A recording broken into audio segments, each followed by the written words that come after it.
Hello friends, कैसे हैं आप सब। आज की इस वीडियो में हम बहुत ही प्यारा सा राजस्थानी ऑल ओवर पैटर्न बनाना सीखेंगे। और ये आज की मैं जो वीडियो बना रही हूँ वो मेरे एक सब्सक्राइबर ने मुझे बोला था कि इस टॉपिक पे आप वीडियो बनाएं, तो उसकी फरमाइश पे मैं आज की ये वीडियो बना रही हूँ। तो इसमें आपने इस वीडियो को स्टार्ट से लेकर लास्ट तक देखना है ताकि कोई भी चीज़ आपसे मिस आउट ना हो, और बहुत कुछ आज आपको सीखने को मिलेगा, ठीक है, इस वीडियो से। तो सबसे पहले ये जो मैंने सारे एलिमेंट्स ले लिए हैं डिज़ाइन के, ठीक है, जो राजस्थानी डिज़ाइंस में यूज़ किए जाते हैं।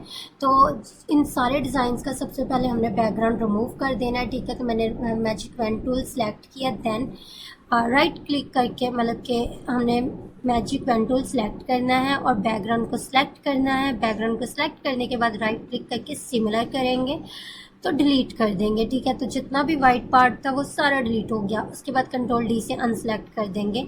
अब इसी तरह हमने इस वाले एलिमेंट्स का भी डिज़ाइन बैकग्राउंड का कलर है चेंज कर डिलीट कर देना। मैजिक पेन टूल लेंगे, देन डिलीट कर देंगे, ठीक है। तो ये सारा डिलीट हो गया। इसके बाद हमने लेना है एक पेज ओपन करेंगे। पेज ओपन करने के लिए हमने आना फाइल पे आने के बाद न्यू पे जाएंगे। यहाँ से हमने 10 बाय 10 का एक पेज ओपन कर लेना है। 10 हम विड्थ रखेंगे, देन 10 ही हाइट रखेंगे। उसके बाद ओके कर देंगे। ओके करने के बाद हमने इस जो बैकग्राउंड की लेयर है इस पर डबल क्लिक करना है, देन अनलॉक हो जाएगा। उसके बाद कंट्रोल टी से सेलेक्ट करेंगे और ये जो स्केल्स है ना, हमने इनको ड्रैग करके अपने इस पेज के मिड में ले आना है इस तरह से, ठीक है। तो हमारा ये पेज का मिड हो गया। उसके बाद हमने आना इमेज के बाद कैनवस साइज। यहाँ से हमने 20 बाय 20 का एक पेज, बल्कि 20 बाय 20 की यहाँ से हमने डाल देना है, ठीक है। 20 width then 20 height, then okay कर देंगे। तो ये आ गया, ठीक है। इसके बाद के जितने भी एलिमेंट्स का हमने बैकग्राउंड रिमूव किया ना, उन सारों को हमने ड्रैग करके इसके ऊपर ले आना है, ठीक है। तो उससे पहले मैं ये वाला जो है एलिफेंट, इसको हम मिड में रख लेंगे इस तरह से। कंट्रोल टी से सिलेक्ट करेंगे, शिफ्ट ऑल्ट प्रेस करके इसके साइज़ को रीसाइज किया और इसको यहाँ पे कर दिया। अब ये जितने दूसरे एलिमेंट्स हैं इनको भी हमने इसी पेज के ऊपर ड्रैग करके ले आना है इस तरह।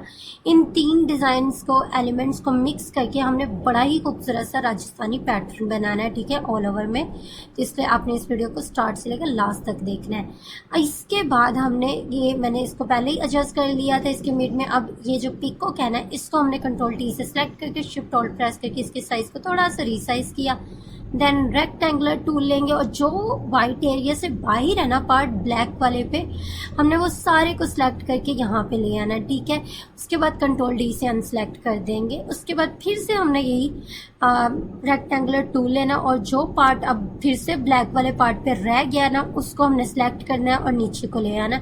और ये आपने देखना है कि ये हमारा बिल्कुल वाइट वाली लाइंस के साथ टच हो, ना बाहर हो ना ही मतलब कि अंदर से। हमारा ये जो जितने भी डिज़ाइंस के एलिमेंट्स हैं ना, वो सारे के सारे इसी वाइट बॉक्स के अंदर होने चाहिए, ना कि बाहर।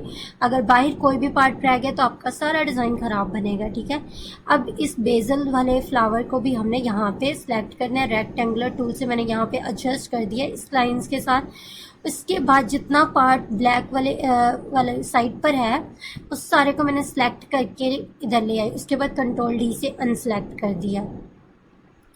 इसके बाद हमने इसको इंटर कर दिया, ठीक है। इंटर करने के बाद हमने ये जो है एलिफेंट वाला, इसको अब हमने कट करना है, ठीक है। अब इसके लिए मैंने रेक्टेंगुलर टूल लेंगे और इतना पार्ट जो है हमने सेलेक्ट कर लिया। कंट्रोल जे से सिलेक्शन के बाद कंट्रोल जे से इसकी मैंने कॉपी कर ली। कंट्रोल जे से कॉपी करने के बाद इसको अब हमने यहाँ पे प्लेस करना है, इसको डिफरेंट प्लेस के ऊपर। कंट्रोल टी से सिलेक्ट करके शिफ्ट ऑल्ट प्रेस करके इसके साइज़ को कर देंगे रीसाइज।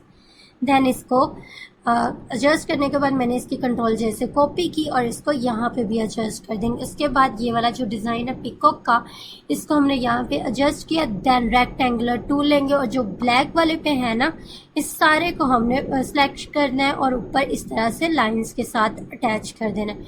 उसके बाद कंट्रोल डी से अनसेलेक्ट करेंगे। फिर मैंने ये बेजल लीव लिया है। अब इसको हमने ले लेना है लेसो वैन टूल। लेसो वैन टूल लेने के बाद ये जितना भी मुझे ये वाला पार्ट चाहिए ना इसका बेजल्स वाला, इस सारे को मैं सिलेक्ट करूँगी। उसके बाद कंट्रोल जे से कॉपी कर दूँगी इसकी, और जो ये वाली लेयर फ्लावर की लेयर इसको हम ऑफ कर देंगे। ठीक है, तो यहाँ तक मैंने कट कर लिया। अब हमने इसको कंट्रोल टी से सिलेक्ट करके शिफ्ट ऑल्ट प्रेस करके इसके साइज़ को करेंगे रीसाइज, और इसको भी हमने यहाँ पे प्लेस करते जाना। ठीक है, मैं इसको प्लेस करती जा रही, जहाँ जहाँ मुझे लग रहा है कि ये डिज़ाइन होना चाहिए इस सारे को मैंने प्लेस कर दिया कंट्रोल जे से कॉपी करके। ठीक है, और रोटेट करके हम इसको डिफरेंट एंगल्स के साथ प्लेस कर देंगे। उसके बाद ये जो मैंने पिकॉक लिया इसके साइज़ को कंट्रोल टी से शिफ्ट प्रेस करके सिलेक्ट कर मतलब किया। उसके बाद इसके साइज़ को रीसाइज कर दिया। उसके बाद हमने इसकी जो ओपेसिटी है ना वो कम कर देनी है। कम करने के बाद इसकी हम करेंगे कंट्रोल जे से कॉपी, और इसको हमने बैक पे ही प्लेस करना। जितने भी एलिमेंट्स हैं ना ये जो ब्लर वाले वो बैक पे ही अच्छे लगते हैं, तो इसलिए हमने इसको ब्लैक पे कर दिया। ठीक है, अब इन सारी लेयर्स को, ये हमारा पैटर्न बन चुका है। अब हमने इन सारी लेयर्स को सिलेक्ट करना है, देन कंट्रोल ई से मर्ज कर देना। ये एक लेयर में कन्वर्ट हो गया। उसके बाद हमने रेक्टेंगुलर टूल लेना है। अब ये जितना जितना बॉक्स के अंदर हमारा डिज़ाइन है इन सारे को हमने रेक्टेंगुलर टूल से सिलेक्ट कर लेना है। ठीक है, उसके बाद हमने आना है इमेज पे, सॉरी अब हम इसका पैटर्न बनाएंगे। तो मैं आई हूँ फाइल एडिट पे जाने के बाद डिफाइन पैटर्न पे गई। यहाँ से हमने पैटर्न को नाम दिया, देन ओके कर दिया। अब यहाँ से अब मैंने कैनवस साइज लिया, यहाँ से एक न्यू पेज लिया। ठीक है, इसके बाद हमने ये इस लेयर पे क्लिक करेंगे, पैटर्न पे आएंगे, तो ये जो अभी हमने बनाया था ना वो ये रहा। ठीक है, ये हमारा जो पैटर्न है वो ये रहा, और इसके स्केल को एडजस्ट करेंगे, देन ओके कर देंगे। इसके बाद कलर पिकर को सिलेक्ट करेंगे। कलर पिकर को सिलेक्ट करने के बाद यहाँ से मैंने कलर सेलेक्ट कर दिया, ऑल्ट बैक स्पेस प्रेस किया तो कलर आ गया। इसके बाद हमने ये कलर बैलेंस पे जाना है। ठीक है, आइकन पे क्लिक करेंगे तो कलर बैलेंस की ऑप्शन आ जाएगी। यहाँ से हमने कलर बैलेंस कर लेना है। ठीक है, कलर बैलेंस करने के बाद ओके कर देंगे। यहाँ तक जो है हमारा पैटर्न ऑलमोस्ट कंप्लीट हो गया है। अगर आपको आज की वीडियो अच्छी लगी हो तो प्लीज़ इस चैनल को लाइक शेयर एंड सब्सक्राइब करें, और बेल के आइकन को दबाना हरगिज़ ना भूलिएगा। Thank you so much watching for this video. खुदा हाफिज़।